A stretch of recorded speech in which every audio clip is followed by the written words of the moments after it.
Samantala, AFP patuloy ang suporta sa peace initiatives ng pamahalaan. Ito ay sa kabila ng pahayag ng MILF na nababagalan umano sila sa peace negotiation sa pamahalaan.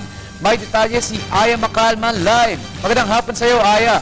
Magandang hapon sa iyo, Sandro. Siniguro ng hukbong Sandatahang Lakas ng Pilipinas na wala silang posibleng manggulo o umatake sa mga sibilyan sa Mindanao. Ito matapos ihayag ng grupong Moro Islamic Liberation Front o MILF na sila ay nadidismaya sa usad ng peace talks. Ayon kay Major Ramon Zagala, ang AFP Chief Public Affairs Office, ang sitwasyon ngayon ay mapayapa at walang anumang nakikita ang AFP na may balak manggulo ang ilang grupo sa Mindanao dahil patuloy ang community building ng militar sa lugar.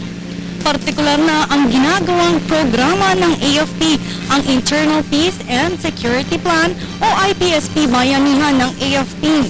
Anya, normal lang sa negosasyon na may grupong nadidismaya, kaya mayroon open communications mula sa gobyerno dahil ang lahat ay nadadaan sa mapayapang usapan.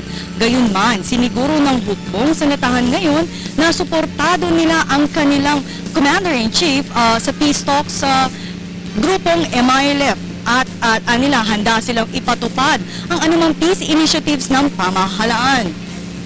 Sinsero rin ang gobyerno sinsero ang AFP na makamit ang matagal nang minimithi ng sambayanan na maging mapayapa ang ating komunidad, partikular na dahil nga Sandro, umaabot na rin sa higit 40 taon ang gulo roon. Kaya naman panahon na magkaroon ng kapayapaan sa lugar dahil isa ito sa hinihiling rin ng ating mga kababayan na lagi apektado tuwing nagkakaroon ng gulo sa Mindanao.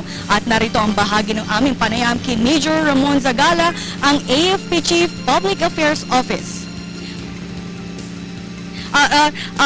Ukol nga dyan sa Mindanao kailangan din talagang makipag-community building ang AFP sa Mindanao dahil nga para lang matuloy na ang peace negotiations natin sa Mindanao. At ito nga pakinggan natin ang bahagi ng pahayag ni AFP Chief Major Ramon Zagala. Yeah, that's an assessment to tell. If I tell you na nothing will happen, that's an assessment. But what I can tell you is right now on the ground there are no reports of any untoward incidents. Was that because of you continue Because we're sincere, di ba? We're sincere. The armed forces is sincere. Ayan. Yeah.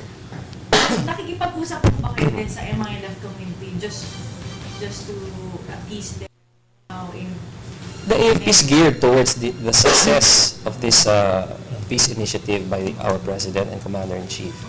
And the Armed Forces of the Philippines is sincere in implementing whatever peace initiatives that the government is undertaking. And on the question if anything is going on, we have no reports of any activities, any untoward activities, nor posturing on the ground. So, like us, I believe that the MILF is also optimistic that we will have a peaceful resolution and we will have a finality of our peace with them. So their sentiments is just normal, sir? Ayan po ang bahagi ng panayam namin kay Major Ramon Zagala, ang AFP Chief Public Affairs Office ng AFP. At Sandro, yan ang pinaka-latest update mula dito sa Campo Aguinaldo. Maraming salamat sa iyo, Aya Macalma.